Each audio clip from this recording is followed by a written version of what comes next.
And welcome to another edition of the All Angels podcast. I am joined with special guest Warner Blakely. You might remember that name because he was the fourth round pick of the Angels this last draft. Warner, how you doing? What's going on, man? I'm good. Thanks for having Thanks, me on. thanks for jumping on. First time. So I kind of want to start there. This time last year, you're kind of getting ready for your senior season. You might be already in your senior season, and then everything kind of just starts shutting down. How did you prepare yourself for the draft, knowing that you might not actually be able to play a game between then and now, or then in the You, draft? it was definitely tough. With the coronavirus happening so quick, and Michigan baseball, high school baseball starting in March, it was kind of tough to like put a finger on like what was going to happen. For a long time, we thought it was going to be like a combine before the draft. So like I was working out towards the combine per se. But that didn't actually happen. We thought that we might be able to squeeze in like the last part of our high school season. That didn't happen. So it was kind of like, okay, how am I going to get scouted? How am I going to get scouted by these teams? And at that time, it was just like a waiting game. I would get on Zoom calls with, plenty of clubs and ask you a bunch of questions. You get on multiple Zoom calls with multiple clubs in a day. They're just trying to gather as much information on you as possible. But the Angels, I didn't actually have a Zoom call with the Angels. I met with them in Chicago, um, and we had a really good meeting. Clearly, I stuck out to them, Yeah. and I was able to get picked up. So I'm definitely fortunate for that. And that had to be really difficult because normally in a regular year with no circumstances, you can text somebody or reach out to certain people that will help you kind of through that process. Right. This process was different for everybody. I mean, I don't care if you're a scout for 30, 40 years. There's no way they had this in mind. So Oh yeah. was there any surprises of how this all worked out? Was it surprising to you how many people were able to kind of get the Zoom thing going? It amazed me. I mean, it was like almost every scout had to be on the same page in terms of like who they're interviewing and what type of questions they're asking. But like I said, it was just a waiting game because like you didn't really know what was going on, and really nobody had a clue what was going on. I mean, this is the first time we've had this virus, Right. so and especially in these circumstances. But I remember when they shrunk the draft to 5 rounds, and that was like out of the no. We were like, what? What's going on? And then that, definitely had me. I had to weigh my choices whether going to college or, going to pro ball, and I chose pro ball for sure. And so you talk about college, you committed to Auburn, Yes. SEC. And for people that don't know, you're from, Detroit, Michigan, up in that area. Yeah. I mean, coming all the way down south, what stood out from Auburn to make you come all the way down the other side of the United States? It was definitely a comfort thing. I love the coaching staff, Butch Thompson, Coach Gabe Gross, Carl Nonemaker. I love the coaching staff. I still keep in touch with the coaching staff today. But that was probably the biggest thing. The coaches really set out to me and how they appreciate their players. They kind of reminded me of my own dad, and I want them to be a reflection of what he was to me. So that was great for the coaches to be that they were for me. And Auburn at that time, Power Five Yeah. conference. Auburn, we had the number one overall pick, Casey Mize. They had the number Yeah. one overall pick. And I think in my draft they had a second rounder pitcher. So they definitely can bring out good guys. They had a fifth round shortstop. Um, yeah, it was a fifth round shortstop. I think 2018. Which he was pretty good too, and I played shortstop. So it was good that I knew that guys are getting drafted out of there, and that's what stood out to me the most. So, the draft, like you mentioned, they got chopped down to 5 from 40 Yeah. traditionally, and that's like a huge chunk. Oh yeah. When that initially happened and draft day is coming up, um, did you have an idea about where you would be drafted? What round? Were people kind of giving you these little hints or kind of nudging you a little bit about when you're going to get picked up? I did, but then again, it was like as soon as they dropped it, I kind of knew where I was gonna get drafted if it was like a regular draft. But as soon as it dropped to 5, it was kind of like almost all of that went out the window. Right. Cap space, went down. So in terms of like signing players, that went down. So you had some clubs who only had like I think the Angels only had 4 picks. Yeah. So it's definitely you just had to weigh your options on what you valued more. Not necessarily value more, but what was more convenient. for you and what your family and you guys, wanted to accomplish in the draft. But I definitely, was able to accomplish what I wanted to. So the draft is going. Obviously, the first round, second round, Angels get pitcher, outfielder. You mentioned it. Third round, they lose that because of the Rendon sighting, and so the fourth round Right. comes around, and then you hear this. The 111th pick of the 2020 MLB Draft, the Los Angeles Angels select shortstop Werner Blakely from Detroit Edison Academy, Detroit, Michigan. So you hear that. At that time, what was going through your head? And then now rewatching it, what goes through your head? Definitely. When I was watching it, they actually call you a couple picks before, so you kind of know that you're gonna sign with the team. And when I heard my name called, man, it was like I could see like all my hard work as a kid, late nights, early mornings, long nights with school, just all of that kind of like went past on a blur. And it was like it just went to that moment, and it was definitely surreal. It just made me want to work even harder. I think that's the first goal, which is to get drafted. But now, you have to accomplish the second most important, which is making it to the big leagues. But it definitely kept me hungry, and I'm just fortunate for sure, blessed. And so now you rewatch that now. Do you still kind of get that surge of adrenaline? Do you still kind of get those chills now, so many months later? Oh yeah, of course. I mean, it's definitely been a different year, especially with COVID. Things got shut down. I know when you sign with the team, usually, they fly out there and you get on the field and you kind of meet See some you at the players and game in front of the see a game fans. and Yeah. things like that. But none of that happened. So, but I was just really fortunate that I was able to, get into a club that, who wanted me and, who wants me to succeed. So you get drafted, and like you mentioned, there was no really minor league season going on at that time. There wasn't Right. rookie ball. Obviously, there wasn't single A, double A, triple A. What did you do after the draft with the Angels? Um, so I was off probably like 2.5 months, 3 months, Oh and wow. then we had got a call that we were gonna have an instructional league, and I think we had one of the shortest amount of people there. I think we had 35 people at instruct, so I was definitely happy. I haven't seen a pitch since last summer because of summer ball, and then I wasn't able to play high school ball, so I haven't seen a pitch in almost a year and a half. So I was definitely happy and fortunate to get out there and get around the older guys and learn some things, especially from our hitting coaches and infield coordinators.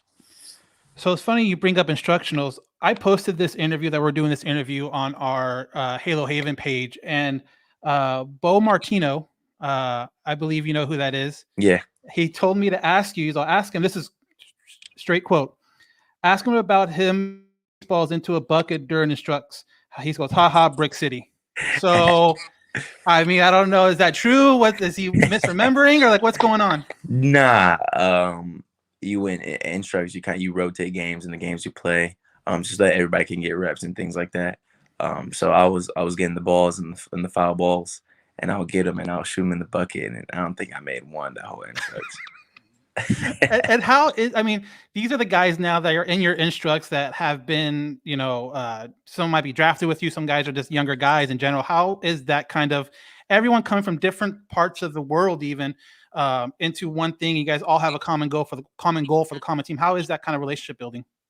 Oh, it's definitely nice. Seeing players from Venezuela, Dominican, Puerto Rico, and just seeing like the different, ethnicities and things that they do is definitely different from the things that I do. But it's just cool, to see that type of stuff, and to learn from the other players. A lot of them have good knowledge about the game. Most of the players are older. They're probably like high A, double A guys.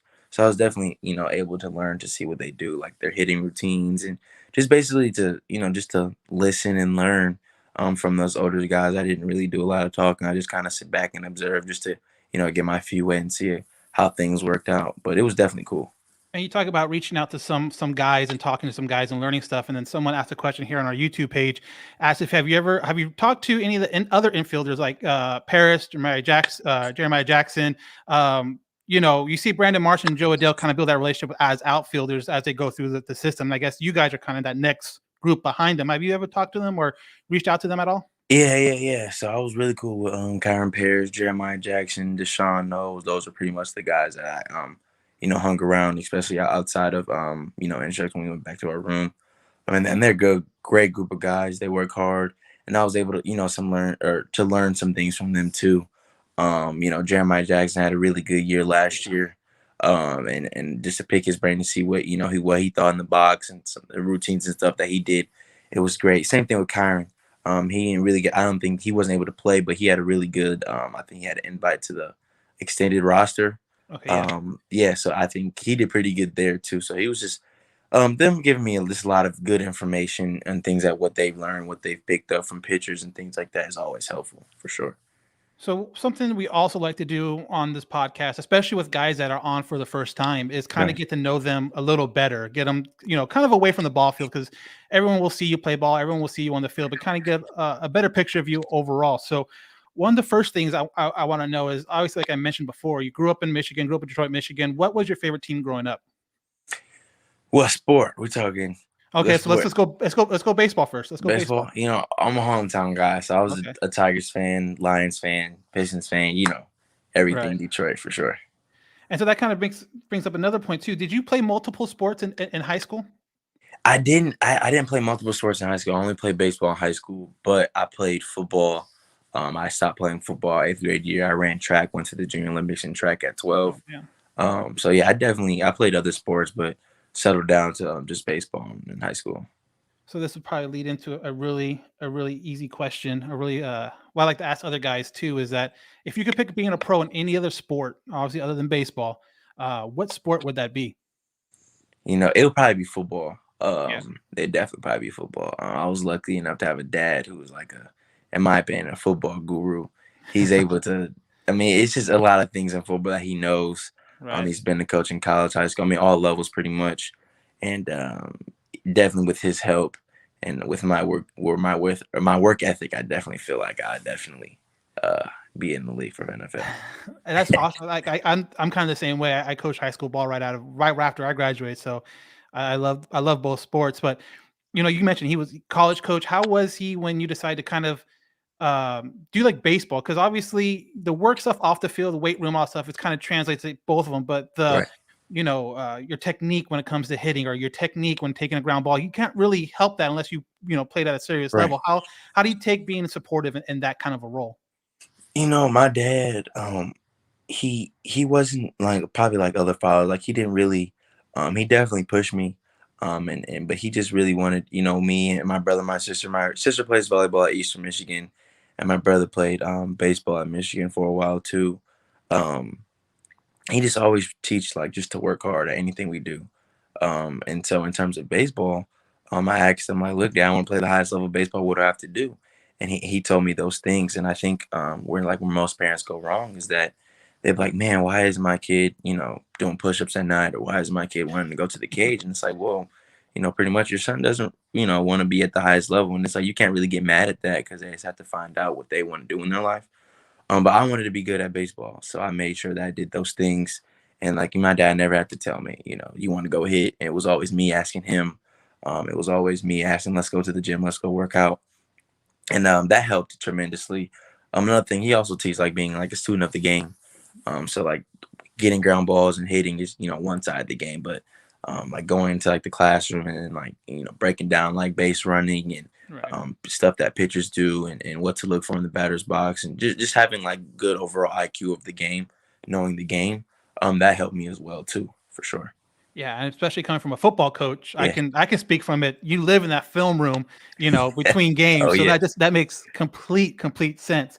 You mentioned your family, pretty athletic right there. Yeah. You're just dropping a couple colleges. How competitive are you guys? Like, is it like Man. one of those things where everyone's home for Thanksgiving and a pickup basketball game might pick up and maybe it gets a little too serious? Are you guys really competitive when you guys are all Oh together? yeah. We're really competitive. My dad thinks that my sister is the best athlete in the family. I think otherwise. I think it's me. But it's be a time, where my sister used to be faster than all of us, and she's a year older than me. But we're really competitive, and that's what we teach, or that's what my dad teaches, to be competitive, but also remember that we're family and that we just want to help each other. So we had to have a good balance of that, but it worked out fine. It sounds like it did. Um, you mentioned kind of a student of the game. So is there a player, it doesn't have to be the Angels, obviously, but any player Yes. growing up where you really looked at and was like, wow, I want to be like that guy, or I want to emulate that player? Definitely Derek Jeter. Okay. I got a chance to meet him as well. But growing up watching him, I actually was at his last game at Comerica Park Oh, when that's he awesome. played for the Yankees. But growing up watching him, having players that actually or coaches that actually played against him, and like seeing the things that he did, it definitely stood out. I think currently, I was got a chance to work out with like DJ LeMahieu, and Oh, work good out one. with him, and seeing their work ethic and seeing what he does. I know he won a batting title last year, so obviously he can Yeah. hit. So just picking up some things from him was great, and just knowing that I'm gonna be up there soon. Yeah, I Sure. mean those are some names to kind of model yourself out. DJ obviously having a great year last year and benefiting it this year financially. So some other kind of questions. This one a little more off the field. I always find this one interesting because of the age difference. So I'm going to ask you, Right. LeBron or MJ? I'm an MJ fan, MJ. especially after his documentary that came Oh, out. The Last Dance. Yeah. Definitely made me a believer. But LeBron is gonna get there too. It's just a lot of different things I like to weigh, but for sure, Michael.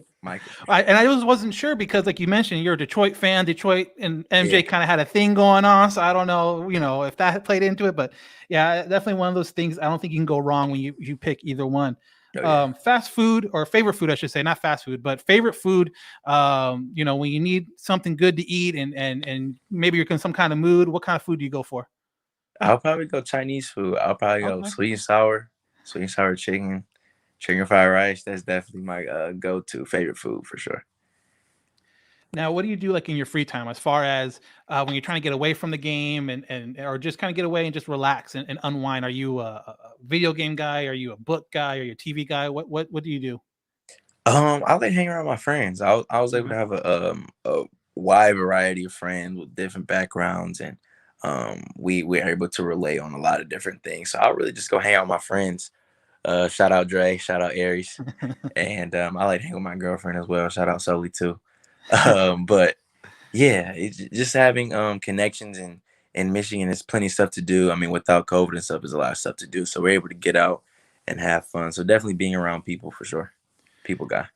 So, me and my friends, we collect stuff, whether it's bobbleheads from games or hats or signed balls, anything like that. Do you collect anything like, and it doesn't have to be exactly baseball specific. It could be just anything in general. Are you a collector of anything? Um, Not necessarily a collector. I like shoes, so I Okay. have like a good shoe collection.